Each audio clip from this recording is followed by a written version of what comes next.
तो हम जो है वो क्या पढ़ रहे थे? तो असल में हम चैप्टर जिस पे मौजूद थे वो था चैप्टर 9 और उसमें हमने आरडीएनए टेक्नोलॉजी या रिकॉम्बिनेंट डीएनए टेक्नोलॉजी पढ़नी है।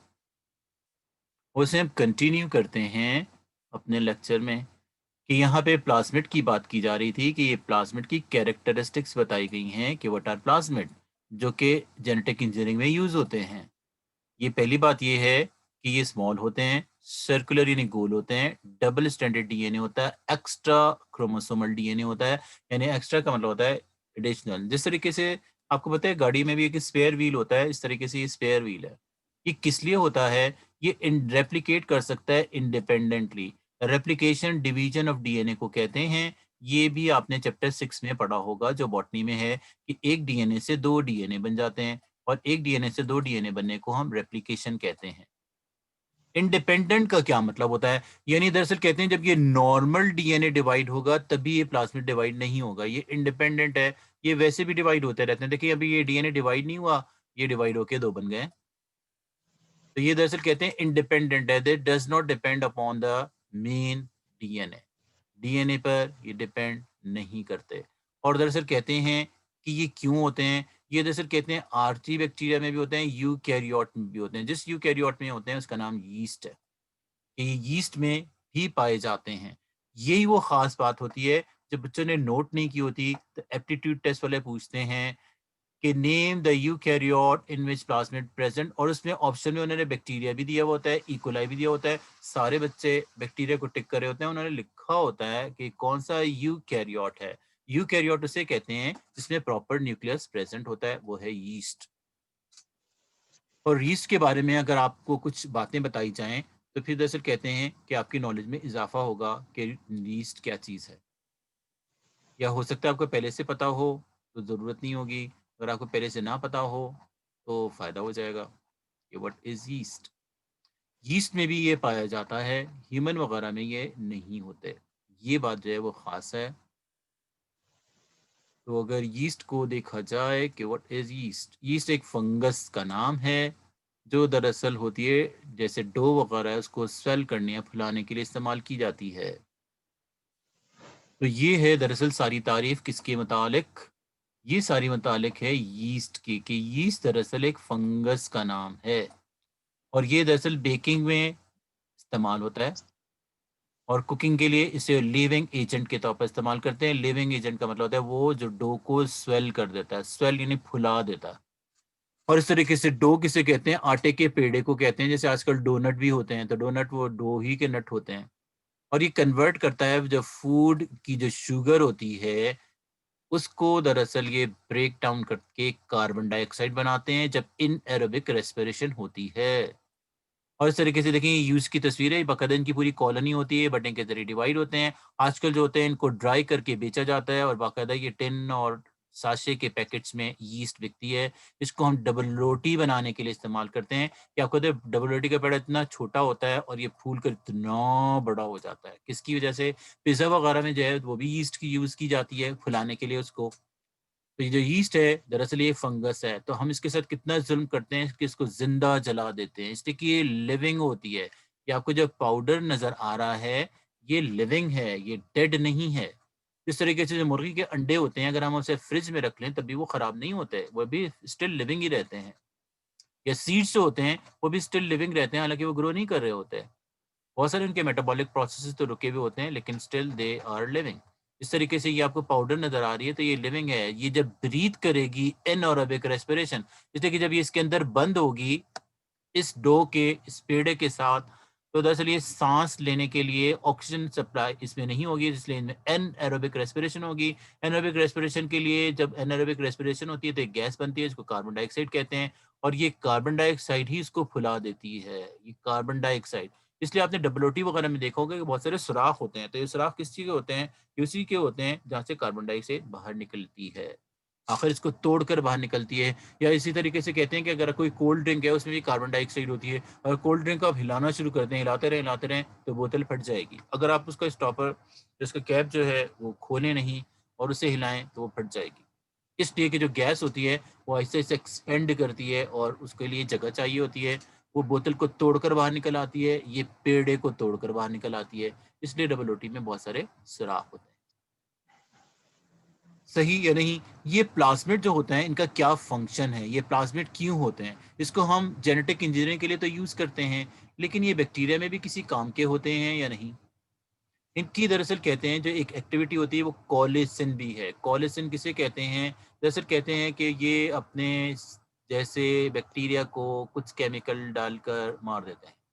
जैसे देखिए ये कॉलोनी है ए और बी, तो देखिए यहाँ पे ये इतनी बड़ी कॉलोनी है बैक्टीरिया की जो छोटी होकर इतनी मुन्नी सी रह गई, इसलिए कि ये कुछ केमिकल बनाते हैं, उसे कॉलिसन कहते हैं।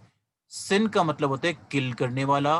कॉलेज इसे इसलिए कहते हैं कि ये काम ई कोलाई करते हैं। ई कोलाई वो बैक्टीरिया होते हैं जो हमारे कॉलन यानी लार्ज इंटेस्टाइन में रहते हैं, इसलिए हम उनको ई कोलाई कहते हैं।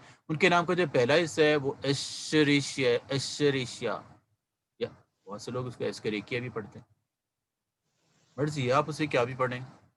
लेकिन जर्मन साइंटिस्ट है, उसमें ई कोलाई जो है कहते हैं इन्होंने डिस्कवर की एक एंजाइम, और उन्हें ये पता है डिस्कवर किया एक रिस्ट्रिक्शन एंजाइम, और इनको नोबेल प्राइज मिला था 1978 में इन तीनों को, वन एबर, डेलेनेथन एंड हैमिल्टन स्मिथ को। किस चीज़ के ऊपर इन्होंने देखें काम किया था 1960 में, और नोबेल प्राइज 60 में नहीं मिला था, इन्हें मिला था 78 में, 18 साल के बाद।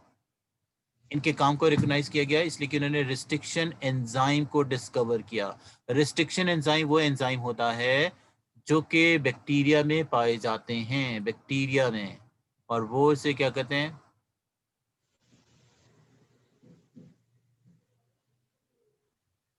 इसको खाना दे तो वो सेफ ही होता है। यस, ये कोई डिस्ट्रक्शन तो कोई नहीं करती या यीस्ट वगैरह, इसीलिए तो इस्तेमाल करते हैं। इस तरीके से कहते हैं कि बैक्टीरियोफेज एक बैक्टीरिया वायरस है, उस बैक्टीरियोफेज को किल करने के लिए, रेजिस्टेंस पैदा करने के लिए, अपने आप को प्रोटेक्ट करने के लिए ये बैक्टीरिया कुछ केमिकल बनाता है डो में। यस, डो रोटी में, चाहे रोटी में इस्तेमाल करें, यस खा सकते हैं। कार्बन डाइऑक्साइड तो हम पीते हैं या नहीं पीते? कार्बन डाइऑक्साइड तो हम पीते भी हैं कोल्ड ड्रिंक के तौर पर। ये बैक्टीरियम जो होते हैं जिसे इन्होंने हासिल किया था, ये एंजाइम, इसका नाम इकोलाई था, इकोलाई। इसे पढ़ते हैं, आपको पता है चूंकि ये जर्मन साइंटिस्ट है जिसने इसका ये नाम रखा था, जर्मन साइंटिस्ट के नाम पे इसका नाम रखा गया है।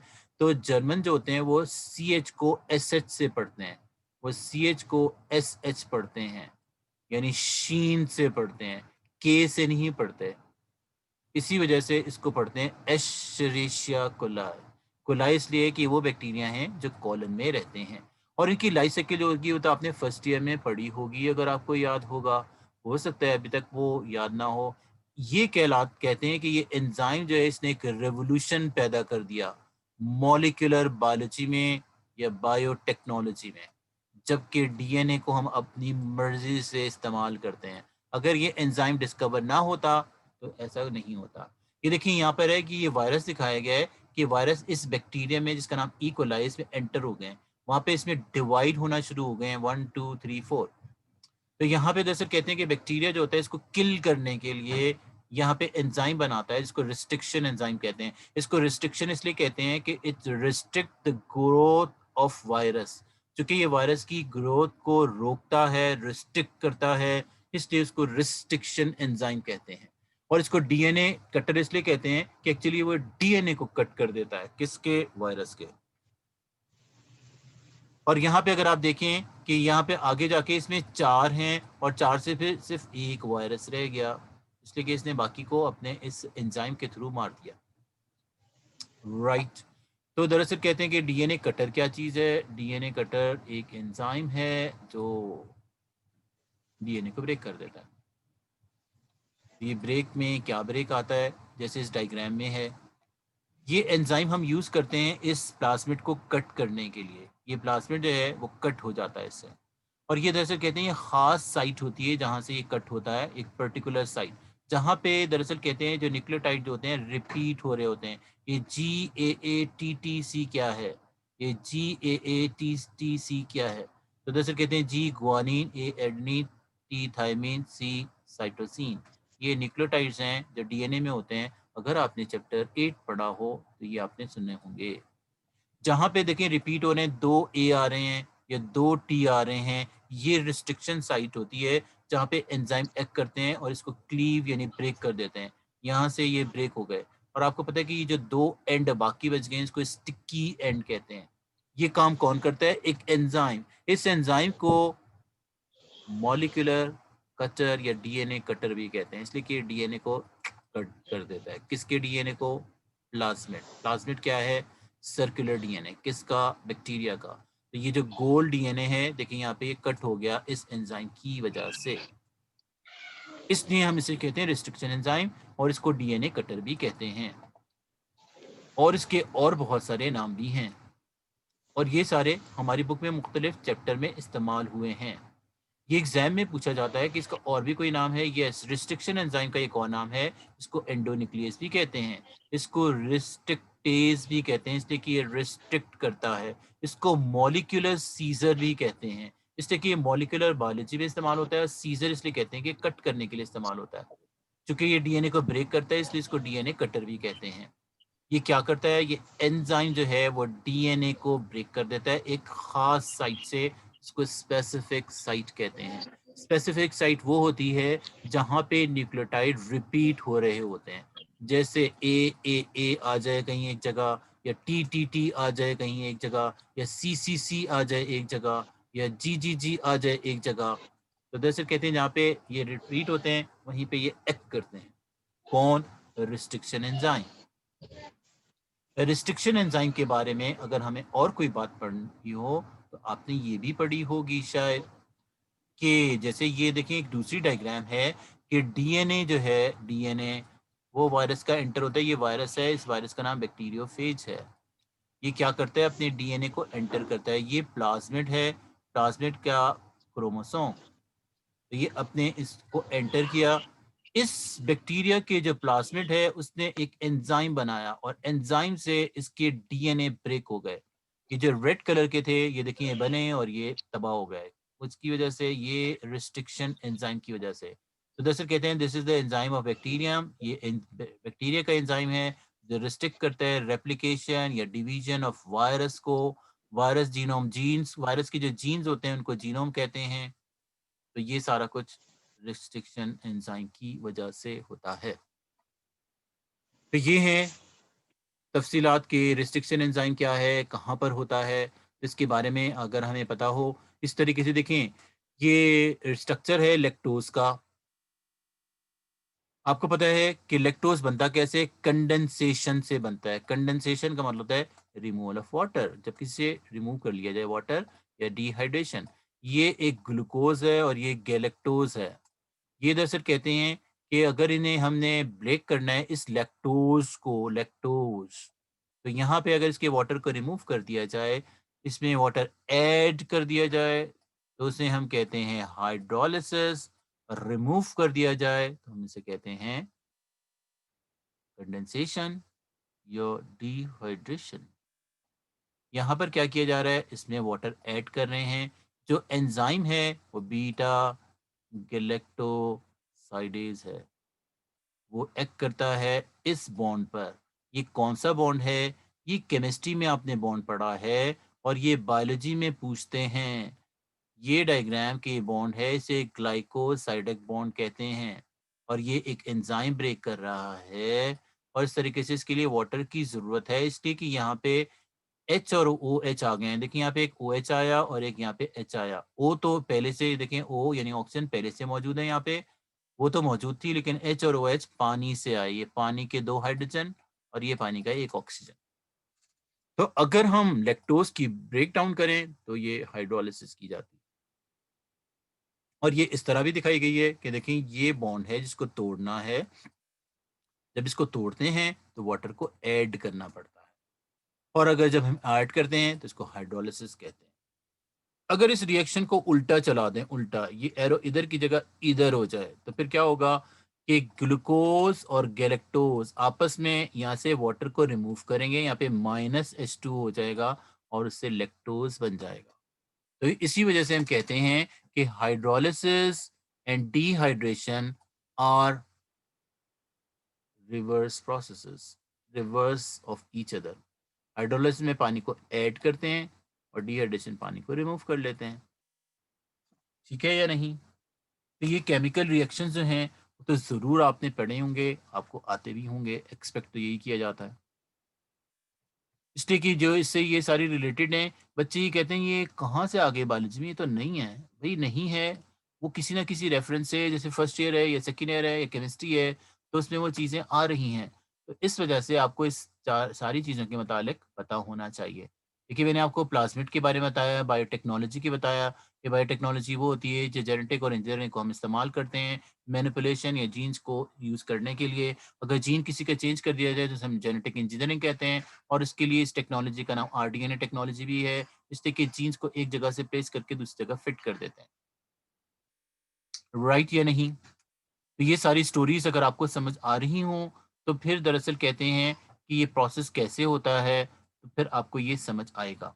और अगर ना ही हो, तो फिर बहुत सारी चीज़ें जैसे मैंने आपको रिस्ट्रिक्शन एंजाइम के बारे में बताया, ये बैक्टीरिया से लिए जाते हैं। ये एमसीक्यू में पूछा जाता है कि restriction enzymes are available in, उसमें बैक्टीरियोफेज भी लिखा होता है, वायरस भी लिखा होता है, बैक्टीरिया भी लिखा होता है, तो आंसर बैक्टीरिया है। आंसर बैक्टीरिया है। राइट या नहीं? इसलिए कि अगर ये आंसर आपको ना पता हो, बच्चे कहते हैं कि बुक में कहाँ लिखा हुआ है? बुक में लिखा हुआ है। बच्चों को समझने की ज़रूरत है। बहुत सारी चीज़ों को बच्चों को समझने की ज़रूरत है। लेकिन वो क्या करते हैं, समझने की कोशिश नहीं करते बहुत सारी चीज़ें। बस उन्हें फिनोमेना जो होता है, वो दरअसल कहते हैं कि उन्होंने सरसरी से देखा होता है कि भई इसमें ये होता है ना, बस इसमें ज़्यादा तफ़सील में जाने की क्या ज़रूरत है? तो बाज़ औक़ात आपको जो है, वो डिटेल पता होनी चाहिए, अगर आप चाहते हैं कि अच्छी आपकी एप्टीट्यूड टेस्ट की तैयारी हो जाए। इसलिए कि दरअसल आपका जो मेन मकसद है, वो यही है कि आपको एप्टीट्यूड टेस्ट भी पास करना है, ताकि क्या हो, आप सेकंड ईयर में जा सकें। और ये शायद आपको ये भी पता हो कि जो आपका सेकंड ईयर है, this is equals to 2 years.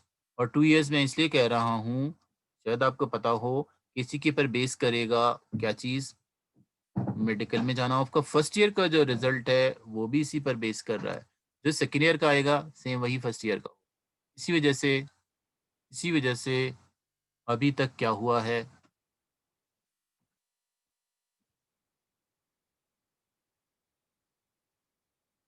ये कहा गया है कि ऐसा किया जाएगा। ठीक है या नहीं? तो डीएनए टेक्नोलॉजी के बारे में पता चल गया, आरडीएनए के पता चल गया, बायोटेक्नोलॉजी के मुतालिक पता चल गया, रिस्ट्रिक्शन एंजाइम के बारे में पता चल गया, लाइगेज एंजाइम के बारे में मुतालिक पता चल गया। तो अगर ये सारी बातें अगर आपको पता चल जाएँ, तो फिर स्टोरी आसान हो जाती है। अब ये जो प्रोसेसेस रह गए हैं, ये किस तरह से होते हैं, ये अब हमने पढ़ना है। ठीक है या नहीं? क्लोनिंग क्या चीज़ होती है? Cloning, what is cloning? एक ही टाइप के या सिमिलर टाइप की चीज़ें प्रोड्यूस करना। जैसे देखिए एक बैक्टीरिया ये अपने जैसे बहुत सारे बैक्टीरिया बना लेगा। तो इस तरीके से आइडेंटिकल कॉपीज़ को ही हम क्लोनिंग कहते हैं। अगर वो जीन्स की कॉपी बन रही हो, तो जीन क्लोन, अगर ऑर्गेनिज़्म की कॉपी बन रही हो, तो ऑर्गेनिज़्म क्लोन। ये जो सारी चीज़ें देखें, यहाँ पे भी रिस्ट्रिक्शन एंजाइम के मुतालिक बताया जाएगा। अब हम वो पढ़ लेते हैं, जो हमारी बुक में लिखा हुआ है प्रोसेस। और ये है कौन-सा प्रोसेस? ये है जेनेटिक इंजीनियरिंग के मुतालिक। और ये जो है देखिए अब ये जो चीज़ें इसमें लिखी हुई हैं, ये नोट्स की हैं और यही हैं जो आपने एग्ज़ाम के लिए याद करनी है। कि जेनेटिक इंजीनियरिंग जो है वो बायोटेक्नोलॉजी का एक मेथड है, जिसमें हम जी जेनेटिक मटेरियल जो है किसी भी ऑर्गेनिज़्म का चेंज कर लेते हैं। स्पेशली जो होता है वो प्लाज़्मिड बैक्टीरिया के इस्तेमाल किए जाते हैं, फ़ॉरेन जीन्स के वेक्टर के तौर पर। वेक्टर उसे कहते हैं जो जीन को कैरी करता है। वेक्टर उसे कहते हैं जो जीन को कैरी करता है। जैसे ये प्लाज़मिड को इस्तेमाल किया जाता है वेक्टर के तौर पर। इसके बेसिक स्टेप्स क्या होते हैं? जेनेटिक इंजीनियरिंग के जो बेसिक स्टेप हैं वो 4 हैं। पहले सिलेक्शन ऑफ द बैक्टीरियम है कि पहले बैक्टीरिया को हम सेलेक्ट करते हैं, वो बैक्टीरिया जिसमें रिक्वायर्ड जीन हमारे मौजूद हों। जैसे यहाँ पे वो बैक्टीरिया जिसमें लेग ज़ेड मौजूद हो। इसी तरीके से प्रिपरेशन ऑफ आरडीएनए, फिर आरडीएनए बनाया जाता है, आइसोलेट करने के बाद। फिर इंसर्ट करते हैं इसी आरडीएनए को होस्ट के सेल में, और फिर होस्ट के सेल में वो मल्टीप्लाई होते हैं, और इसी तरीके से फॉरेन जीन की कॉपीज या फॉरेन जीन के क्लोन बनते हैं, और इस तरह से जो हमारे रिक्वायर्ड चीज़ें हैं वो पूरी हो जाती हैं। अब हम दरअसल इन 4 जो है स्टेप में सबसे पहले स्टेप को पढ़ते हैं। सबसे पहले क्या है? आरडीएनए बनाने के लिए, आरडीएनए किसे कहते हैं? रिकॉम्बिनेंट डीएनए को, वो जिसका कॉम्बिनेशन चेंज किया गया हो, वो जिसके जीन्स को चेंज किया गया हो। तो दरअसल कहते हैं इसके लिए हमें 3 चीज़ें चाहिए होती हैं। सबसे पहले हमें एक वेक्टर चाहिए, जिसमें जो जीन्स जिसमें हम रखेंगे। दूसरा, जीन्स को तोड़ने के लिए एंजाइम चाहिए, और उस एंजाइम को हम रिस्ट्रिक्शन एंजाइम कहते हैं। फिर दरअसल कहते हैं उसमें नया जीन फिट करने के लिए एंजाइम जोड़ने के लिए भी चाहिए, उस एंजाइम को हम लाइगेज एंजाइम कहते हैं। जो तोड़ने वाला एंजाइम है, ब्रेक करने वाला, उसे हम रिस्ट्रिक्शन कहते हैं। जो ज्वाइन करने वाला है, जो लिक करने वाला है, जो ज्वाइन करने वाला है, उसको लाइगेज कहते हैं। वेक्टर के तौर पे हम आमतौर पे प्लाज्मिड यूज करते हैं। वेक्टर के तौर पे हम प्लाज्मिड यूज करते हैं, इसलिए कि वेक्टर जो है उसमें इजीली प्लाज्मिड में जीन्स को फिट किया जा सकता है, निकाला भी जा सकता है। तो इसके अंदर दरअसल कहते हैं कि वेक्टर क्या होता है, व्हाट इज वेक्टर? तो दरअसल कहते हैं वेक्टर जो होता है वो एजेंट होता है या वो कैरियर होता है जो जीन को ट्रांसफर करता है, कहाँ से? एक से दूसरे में। और यूजुअली जो होते हैं वो बैक्टीरिया भी वेक्टर के तौर पे इस्तेमाल होते हैं। बैक्टीरिया का प्लाज्मिड भी वेक्टर के तौर पे इस्तेमाल होता है। बैक्टीरियोफेज वायरस भी प्लाज इसके तौर पे इस्तेमाल होता है। और बहुत कम हम यीस्ट को यूज करते हैं एज अ वेक्टर। ये एमसीक्यू में जो है ये क्वेश्चन पूछा जाता है कि which of the following is use as a vector. तो अगर उसमें बैक्टीरिया लिखा हो तो भी सही है, प्लाज्मिड लिखा हो तो भी सही है, बैक्टीरियोफेज लिखा हो तो भी सही है, यीस्ट लिखा हो तो भी सही है। लेकिन अगर क्वेश्चन को चेंज किया जाए, यूजुअली किसे यूज करते हैं, तो आम तौर पे हम प्लाज्मिड यूज करते हैं।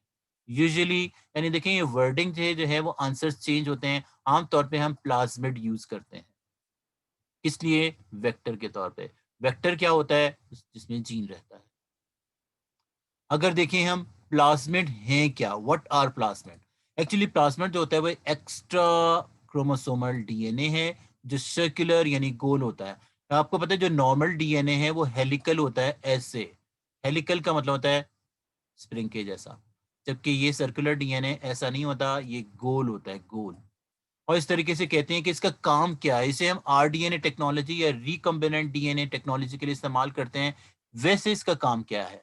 वैसे तो दरअसल कहते हैं ये प्रोकैरियोट्स में होता है, सिर्फ एक यूकैरियोट में है जिसका नाम यीस्ट है। और इसका फंक्शन क्या है? ये फर्टिलिटी को इंक्रीज करता है, बैक्टीरिया की फर्टिलिटी को। ये बैक्टीरिया दूसरे बैक्टीरिया को किल कर देता है। एक बैक्टीरिया दूसरे बैक्टीरिया के किल करने की इसी प्रॉपर्टी को कोलिसिन कहते हैं। और दरअसल कहते हैं ये रेजिस्टेंट टू एंटीबायोटिक होता है, बैक्टीरिया को एंटीबायोटिक से बचाता है। तो ये हैं कि दरअसल कहते हैं बैक्टीरिया के डिवीजन में हेल्प करता है, कि वो डिवाइड होते हैं, मल्टीप्लाई होते हैं। इस तरीके से उसके जो नेबरिंग बैक्टीरिया उनको किल करता है। इसी तरीके से ये एंटीबायोटिक से बचाता है। तो मुख्तलिफ बैक्टीरिया में मुख्तलिफ एंटीबायोटिक से बचने के लिए इस तरीके से कहते हैं कि रेजिस्टेंस क्यों हो जाते हैं। कहते हैं जैसे मैंने आपको स्टार्टिंग में बताया था कि कोई भी एंटीबायोटिक होती है उसे 5 दिन, 7 दिन, 10 दिन तक खिलवाते हैं, उसके बाद मना कर देते हैं। इससे कि बैक्टीरिया में रेजिस्टेंस पैदा होना शुरू हो जाता है। और ये रेजिस्टेंस किसकी वजह से होता है? ये उन्हीं जीन्स की वजह से होता है जो इस प्लाज्मिड पर प्रेज़ेंट होते हैं। कोलिसिन क्या चीज़ है? What is कोलिसिन? कोलिसिन का मतलब होता है कि दरअसल कहते हैं ये बैक्टीरियोसिन है। बैक्टीरियोसिन का मतलब होता है बैक्टीरिया किलर। ये खास बैक्टीरियोसिन है, ये एक खास केमिकल है जो एक खास बैक्टीरिया में होता है, और उस बैक्टीरिया का नाम इकोलाई है, जिसको शॉर्ट में हम कोलाई भी कहते हैं। कोलाई इसीलिए कहते हैं, कोलिसिन का मतलब होता है किल करना, और कोली का मतलब होता है कोलाई, बैक्टीरिया का केमिकल जो कि किल करता है। कोलाई क्या चीज़ है? एस्चेरिचिया कोलाई या ई कोलाई बैक्टीरिया का नाम है। इनका कंपटीशन डेवलप होता है, यानी आपस में compete करते हैं फूड के लिए। इस तरीके से एक बैक्टीरिया मर जाते हैं, बाकी दूसरों को रिसोर्स मिल जाते हैं। ये हमने कल की इसमें भी बात की थी कि जीएफ गॉस का भी यही कहना है। वैसे ये होता किस लिए? ये है दरअसल एक कैरेक्टरिस्टिक्स कि ये कोलिसिन का काम करता है, यानी नेबरिंग बैक्टीरिया को मार देता है। फर्टिलिटी का काम करता है, यानी रिप्रोडक्शन का, ये डिवीजन ऑफ बैक्टीरिया का काम करता है, और एंटीबायोटिक से बचाता है किसको? बैक्टीरिया को। यही बात यहाँ पर लिखी हुई है यूज ऑफ प्लाज्मिड। ये प्लाज्मिड जो होता है एक गोल सर्कुलर बैक्टीरिया में पाया जाने वाला डीएनए है, जो क्या करता है, जो हम कैरियर के तौर पर यूज करते हैं। इसमें हम फॉरेन जीन को रखते हैं दूसरे होस्ट तक पहुंचाने के लिए। फॉरेन जीन को रखा जाता है दूसरे होस्ट तक पहुंचाने के लिए। और इस तरीके से जो आरडीएनए है उसके लिए वेक्टर के तौर पर इसको इस्तेमाल करते हैं, और उस वेक्टर के क्लोन बनाते हैं। क्लोन यानी जैसा वो बैक्टीरिया होता है वैसे ही दूसरे बैक्टीरिया तैयार होते हैं। जैसे आपको पता है, ये देखिए जैसे बैक्टीरिया है, इसके अंदर हमने एक जीन डाल दिया है, अब ये नए जीन के साथ काम करेगा, तो इस तरीके से नए बैक्टीरिया बन जाएंगे। एक ही टाइप का बैक्टीरिया डिवाइड होकर बहुत सारे बैक्टीरिया बना दे, इसी को हम कहते हैं सिमिलर कॉपी बनाना, इसी को हम क्लोनिंग कहते हैं। इसमें रिस्ट्रिक्शन एंजाइम्स क्या करते हैं? रिस्ट्रिक्शन एंजाइम को हम एंडोन्यूक्लियस भी कहते हैं, मॉलिक्यूलर सीजर भी कहते हैं, इसलिए कि ये डीएनए को ब्रेक कर देता है। और ये कहाँ से हासिल किया जाता है? ये दरअसल कहते हैं कि प्लाज्मिड को कट करने के लिए यूज करते हैं। और ये रिस्ट्रिक्शन एंजाइम कहाँ से आते हैं? ये भी बैक्टीरिया से ही हासिल किए जाते हैं। यानी जो डीएनए कटर है वो भी बैक्टीरिया से हासिल किया जाता है। डीएनए कटर करता क्या है? ये जो प्लाज्मिड है, प्लाज्मिड इसको कट कर देता है। यहाँ पे आप देखिए इसको कट कर दिया गया है और ये डीएनए को अलग कर लिया गया है। ये डीएनए का पीस अलग कर लिया है, डीएनए के फ्रैगमेंट या पीसेस को ब्रेक कर दिया गया है। तो वो एंजाइम जो डीएनए को ब्रेक करते हैं उन्हें हम रिस्ट्रिक्शन एंजाइम कहते हैं। ये हमने ब्रेक क्यों किया है? इसे हमने ब्रेक इसलिए किया कि यहाँ पे हमें दूसरा जीन फिट करना है। दूसरा जीन जो हमारा डिजायर्ड जीन है वो हम यहाँ पर फिट करेंगे। इसका अपना जीन जो है वो निकाल देंगे और इसकी जगह अपना जीन फिट कर देंगे। और ये काम जो है वो हम आगे भी पढ़ेंगे, इसलिए कि इसकी एप्लीकेशन आगे भी आएगी। ये जो दरअसल कहते हैं कि ये करता क्या है, तो दरअसल कहते हैं रिस्ट्रिक्शन एंजाइम, जैसे मैंने आपको बताया कि 1960 में इसको डिस्कवर किया गया था। ये वायरल ग्रोथ को रोकता है और ये क्या करता है? डीएनए को ब्रेक कर देता है, इसलिए हम इसको मॉलिक्यूलर सीजर कहते हैं। ये रीजन में पूछा जाता है क्वेश्चन कि why restriction enzyme is also known as DNA cutter या मॉलिक्यूलर सीजर। इसे मॉलिक्यूलर सीजर इसलिए कहते हैं कि ये ब्रेक करने के काम आता है। किसको? डीएनए को। सर जो जीन हमने रिमूव करेंगे तो उसका क्या करेंगे? अभी आके सुने तो सही ना पूरी स्टोरी कि आगे होगा क्या। सबसे पहले क्या करते हैं? एक प्लाज्मिड लेते हैं। प्लाज्मिड कहाँ से लाते हैं? बैक्टीरिया से लेते हैं। कौन सा बैक्टीरिया यूज कर रहे हैं? इकोलाई यूज कर रहे हैं। फिर क्या करेंगे? इसकी डीएनए को ब्रेक करेंगे। कैसे ब्रेक करेंगे? एंजाइम चाहिए होगा। कौन सा एंजाइम है? Restriction enzyme. तो रिस्ट्रिक्शन एंजाइम से इसको ब्रेक करेंगे। फिर लाइगेज एंजाइम यूज करेंगे इसको जोड़ने के लिए। आगे क्या होता है? दरअसल जो दो एंड हो जाते हैं फ्री एंड इस डीएनए के, उनको हम स्टिकी एंड कहते हैं। हम स्टिकी इसलिए कहते हैं कि यहाँ पे फॉरेन जीन फिट हो जाएगा। फॉरेन जीन जो हमारी मर्जी का जीन हम इसमें फिट करना चाह रहे हैं वो इसमें फिट हो जाएगा। सही या नहीं? इसलिए हम इसे कहते हैं स्टिकी एंड, ये चिपकने वाले एंड। जैसे कुछ लोग चिपकू होते हैं, इस तरीके से ये भी ऐसे ही हैं। 10 मिनट के बाद हमारा इसका टाइम भी खत्म हो जाएगा। यहाँ पे दरअसल फिर हम क्या करते हैं? यहाँ पे दरअसल दूसरा एंजाइम यूज करते हैं जिसका नाम होता है लाइगेज। ये क्या करता है? स्टिकी एंड जो रिस्ट्रिक्शन से एंजाइम से हमने डीएनए को ब्रेक किया है उनको एक नए पीस के साथ ज्वाइन कर देता है। इसमें एक नया पीस फिट करने के बाद इसको ज्वाइन किया जाता है। जैसे देखें यहाँ पर जो दो स्टिकी एंड बनते हैं, ये एक डीएनए है। ये कौन सा डीएनए? ये प्लाज्मिड का डीएनए है। यहाँ से ये ब्रेक हो रहा है जहाँ पे ये रिपीट होते हैं। फिर इसके बाद जब ये ब्रेक होते हैं तो इसको जोड़ना भी होता है कि इसके अंदर नया जीन फिट करना है। नया जीन, ये देखिए यहाँ पे ये नया जीन फिट करने के बाद इसको ज्वाइन कर देते हैं। अभी ये डीएनए ब्रेक हुआ है, फिर इसमें एक नया जीन आएगा, इसे फॉरेन जीन कहते हैं। फॉरेन जीन यानी नया जीन जो हमने फिट किया है, अपनी मर्जी का जीन। ये इंसुलिन बनाने का जीन भी हो सकता है, ये कोलेस्ट्रॉल बनाने का जीन भी हो सकता है, ये कोई और एंटीबायोटिक बनाने का जीन भी हो सकता है। कोई भी जीन हम यहाँ पे फिट कर सकते हैं। राइट, ये हमने फिट कर लिया। यानी इंसर्शन ऑफ द डीन होता है कि इसके अंदर हमने फिट किया किसकी वजह से, इसकी वजह से।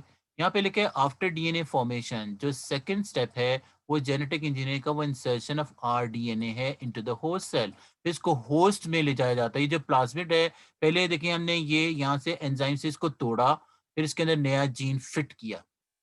फिर दरअसल कहते हैं कि इसको किसी होस्ट में रखा जाता है जहाँ पे इसकी डिवीजन होनी होती है। और फिर दरअसल कहते हैं कि इसको हम ट्रीट करते हैं किसी दूसरे बैक्टीरिया में। यहाँ पे बैक्टीरिया की जो सेल वॉल होती है, इससे ये प्लाज्मिड अंदर नहीं जाते, इसलिए कि प्लाज्मिड बड़े होते हैं, इसमें जो सुराख होते हैं वो छोटे होते हैं। इससे ट्रीट किया जाता है CaCl2 के साथ, और TlCl2 इसकी परमिएबिलिटी को चेंज कर देता है, इसके होल को बड़ा कर देता है, जिससे इजीली प्लाज्मिड इसके अंदर एंटर हो जाते हैं। ये बात भी जो है वो MCQ में पूछी जाती है, और ये बात जो होती है वो रीजन में भी पूछी जाती है कि प्लाज्मिड जो है वो तो लार्जर साइज के होते हैं, how they can go through the cell wall of bacterium. इसलिए कि बैक्टीरिया की जो आउटर कवरिंग होती है उसको सेल वॉल कहते हैं, इसकी जो अंदर होती है वो सेल मेम्ब्रेन होती है। कहते हैं ये तो यहाँ से अंदर जा ही नहीं सकता, ये प्लाज्मिड इतने बड़े होते हैं, तो इससे दरअसल कहते हैं इसकी सेल वॉल को ट्रीट करते हैं CaCl2 से, जिसकी वजह से इसके अंदर बड़े बड़े सुराख बन जाते हैं, और फिर ये प्लाज्मिड आराम से अंदर चले जाते हैं। ये कौन सा प्लाज्मिड है? ये वो प्लाज्मिड है जिसके जीन को हमने चेंज किया है, और वो जिसके हम सर एक जीन को चीज चेंज करते पूछनी है हैं। यहीं पर।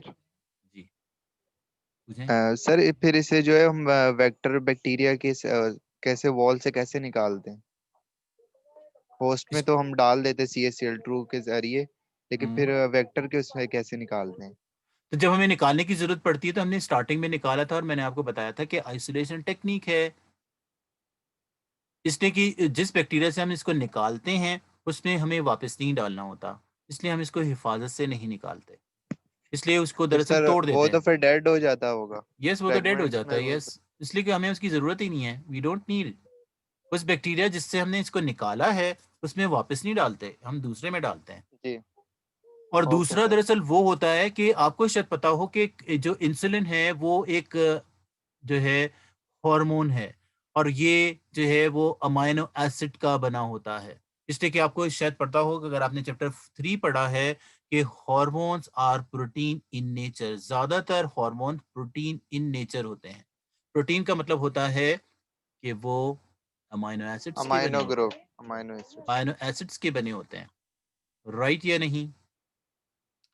तो यहाँ पे दरअसल हमने क्या करना है इसको, वो अमाइनो एसिड जो हम में होते हैं यानी ह्यूमन में होते हैं, वो बैक्टीरिया में तो नहीं होते, वो अमाइनो एसिड भी हमें इसको देने पड़ते हैं। अगर हम ये चाहते हैं कि ये बैक्टीरिया हमें प्लाज्मिड बनाकर ये जो है इंसुलिन बनाकर दे, तो इसके पास जो है ह्यूमन के इंसुलिन बनाने के अमाइनो एसिड नहीं हैं, ये भी हमें देने पड़ेंगे पहले इसको। राइट या नहीं? क्या फिर ये खुद सर से हम बना इनका लेगा? कल्चर करेंगे ना? या इसको कल्चर कल्चर। करेंगे? यस। ठीक है या नहीं? तो इसमें स्टोरी में ये राइट। है कि आप में इसमें क्लोन जीन बनाए जाते हैं, क्लोन प्लास्मिड बनाए जाते हैं, या क्लोन की मल्टीप्लिकेशन होती है। एक ही लफ्ज कहते हैं, एक की के लिए हम कई लफ्ज इस्तेमाल करते हैं, हम कहें कि उसकी मल्टीप्लिकेशन होगी या प्लास्मिड डिवाइड होगा या उसके जीन डिवाइड होंगे, इस सब के लिए हम क्लोन का वर्ड यूज करते हैं। फिर इसके बाद क्या होगा, ये होस्ट में जाके मल्टीप्लाई होगा, मल्टीप्लाई यानी डिवाइड होगा, एक से दूसरे बैक्टीरिया बनना शुरू हो जाएंगे। तो दरअसल कहते हैं यहाँ पर फिर ऐसा होगा कि ये जो डीएनए हमने इसमें आर डीएनए उसे कहते हैं जिसके जीन को चेंज किया गया हो। ये इसका अपना ओरिजिनल जीन नहीं है, ये इसमें फॉरेन जीन लगा हुआ है, वो जीन जो हमने अपनी मर्जी से डाला है इसमें। किस तरह से करके, पहले हम डीएनए को ब्रेक करते हैं, और इस तरीके से नया जीन फिट करने के लिए लाइगेज एंजाइम इस्तेमाल करते हैं कि ये इसमें जाकर फिट हो जाए। फिर दरअसल कहते हैं कि इसमें होस्ट में ये जाके डिवाइड होता है, कितनी देर में डिवाइड होगा ये चैप्टर 7 से पता चलेगा कि ये कितनी देर में डिवाइड होगा। और मैंने आपको बताया कि कितनी देर में डिवाइड होगा, 20 मिनट्स में। इसलिए कि बैक्टीरिया डिवाइड होते हैं फिशन से, और फिशन 20 मिनट्स में होती है। राइट या नहीं? आगे फिर स्टोरी में क्या होगा,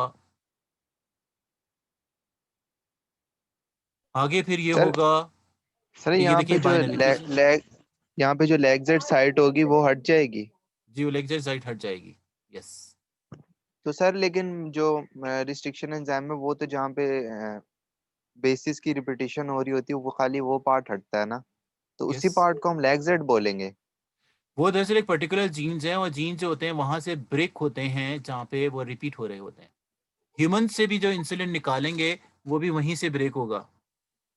सही तो है या सर उसी नहीं? पार्ट को हम बैक्टीरिया में भी लैक्सेट बोलेंगे और ह्यूमन में भी लैक्सेट बोलेंगे, या नहीं, लैक्सेट अलग है? ये तो बैक्टीरिया का जीन है। जी। अच्छा, और लैक्सेट बैक्टीरिया के जीन है। सर ये जी, और लैक्सेट ही तो हमारे पास हटेगा। 37 सेकंड्स रह गए हैं। तो ये जो एक प्रोसेस है, इसको हम कल की क्लास में कंप्लीट करेंगे, इसलिए कि अभी ये क्लास फिर बंद हो जाएगी। Right, in third and last lecture में जिसका लास्ट पॉइंट रह गया है, इस तरीके से ये जो सारी चीज़ें हैं ये दोबारा रिपीट भी हो जाएंगी और आपको अच्छी तरह समझ भी आ जाएगी, और आपके जो क्वेश्चंस होंगे वो भी पूछे जा सकेंगे। राइट या नहीं? सर फिर ज्वाइन करना है? नहीं, फिर ज्वाइन नहीं करना, इसलिए कि फर्स्ट ईयर की क्लास है अब। इसके बाद इंशाल्लाह हम कल कंटिन्यू करेंगे on tomorrow's lecture. Right? Sir मुझे ये वाली चीज अभी भी नहीं समझ आई सर। क्या? अभी ये प्रोसेस अ, पूरा हुआ नहीं ना, इसमें कुछ बात जो है अभी बाकी है। There is a secret which is still left.